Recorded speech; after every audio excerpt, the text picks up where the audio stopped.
साथियों, भारतीय जनता पार्टी की सरकारें विकास की सरकारें हैं। विकास अगर देखना है तो वो भारतीय जनता पार्टी की सरकार में आपको देखने को मिलेगा।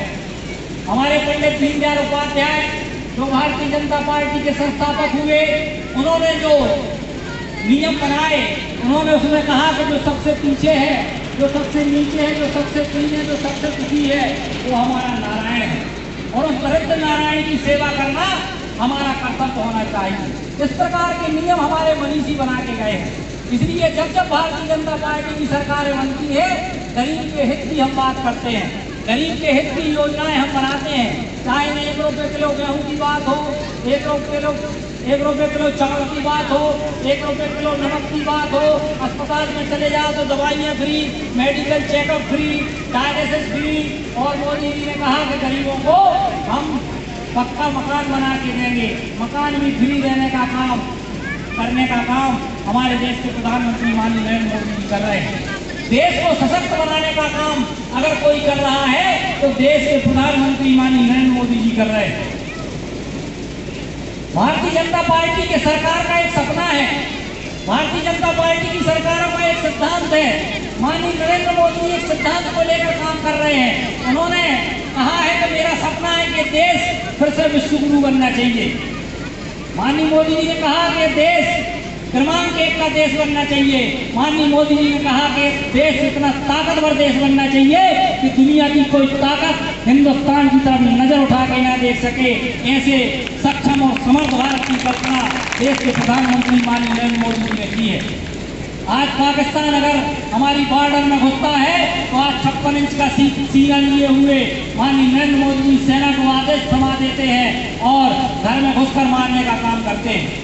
आज मोदी जी ने धारा 370 हटाने का काम किया। अब आप लोग कहोगे धारा 370 क्या थी?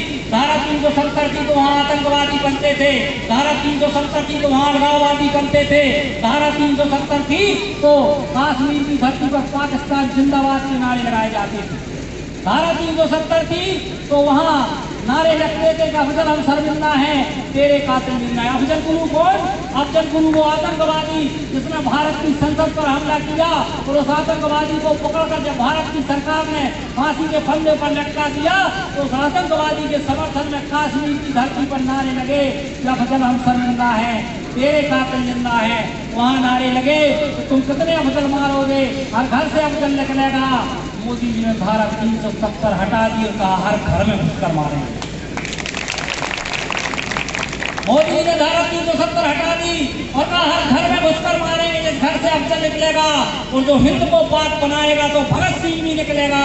और मोदी जी ने धारा 370 हटा के कहा कि हर अफजल की छाती पर जब गाढ़ तिरंगा गुजरेंगे तब देखेंगे औकात तुम्हारी किस घर से अफजल निकलेगा।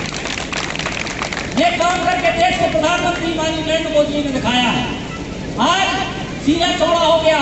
धारा 370 थी तो वहाँ आप भारत का संविधान जम्मू कश्मीर में लागू नहीं होता था, वहाँ का तिरंगा अलग होता था, वहाँ का संविधान अलग होता था।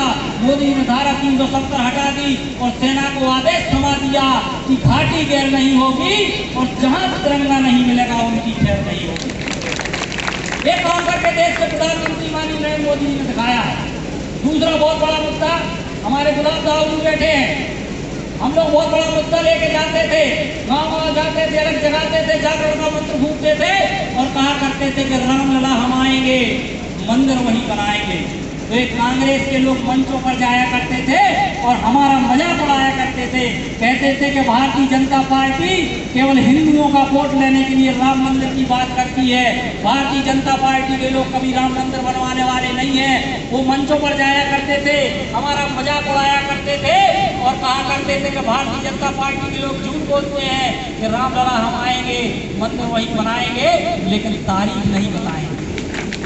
ये सब कहकर हमारा मजाक उड़ाया जाया करता था। लेकिन जब देश के प्रधानमंत्री माननीय नरेंद्र मोदी जी ने राम मंदिर का भूमि पूजन किया तो उन कांग्रेसियों के गाल पर करारा तमाचा मारने का काम किया जो कहा करते थे तारीख नहीं बताएंगे। मोदी जी ने सीना ठोक के कहा कि रामलला हम आएंगे, मंदिर वहीं बनाएंगे और तारीख भी बताएंगे। ये काम करके देश के प्रधानमंत्री माननीय नरेंद्र मोदी जी ने दिखाया।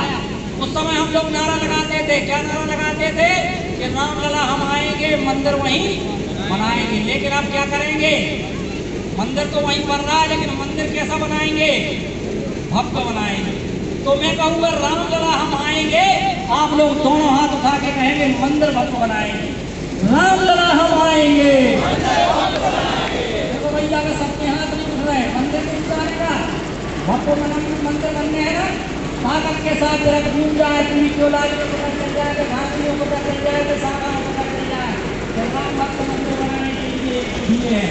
हमें कहूँगा रामलला हम आएंगे, आप लोग पूरी ताकत के साथ दोनों हाथ उठा के कहेंगे मंदिर भव्य बनाएंगे। रामलला हम आएंगे, रामलला हम आएंगे। आपके मंदिर भव्य करना हमारा भैया मोदी जी, तो मोदी जी के हाथ हमको मजबूत करना पड़ेगा, शिवराज जी के हाथ मजबूत करना पड़ेंगे। तो मैं कहूँगा मोदी जी संघर्ष करो, आप लोग दोनों हाथ उठा के कहेंगे हम तुम्हारे साथ हैं। मोदी जी संघर्ष करो, हम तुम्हारे साथ हैं। मोदी जी संघर्ष करो, हम तुम्हारे साथ हैं। शिवराज जी संघर्ष करो, हम तुम्हारे साथ हैं। अब राम मंदिर बन रहा है, तो मैं कहूँगा एक ही नारा, एक ही नाम, आप लोग दोनों हाथ उठा के कहेंगे जय श्री राम, जय श्री राम। एक ही नारा, एक ही नाम, जय श्री राम, जय श्री राम। एक ही नारा, एक ही नाम, जय श्री राम, जय श्री राम। साथियों, मैं तो भारतीय जनता पार्टी देश की संस्कृति को बचाने का काम नहीं कर रही है, राष्ट्र को आगे ले जाने का काम नहीं कर रही है, विकास के काम हम कर रहे हैं। निरंतर आपके हित में जो योजनाएं हैं हम करने का काम कर रहे हैं। और मैं आपका विधायक बन के नहीं, मैं आपका सेवक बन के आपके बीच में हूँ। देश के प्रधानमंत्री माननीय नरेंद्र मोदी जी कहते हैं कि मैं देश का प्रधानमंत्री नहीं हूँ, मैं देश का प्रधान सेवक हूँ। मैं उन्हीं की पार्टी का विधायक हूँ। मैं भी आपको वादा करना चाहता हूँ कि मैं आपका विधायक नहीं हूँ, मैं आपका सेवक हूँ और सेवक बन के मैं काम करना चाहता हूँ।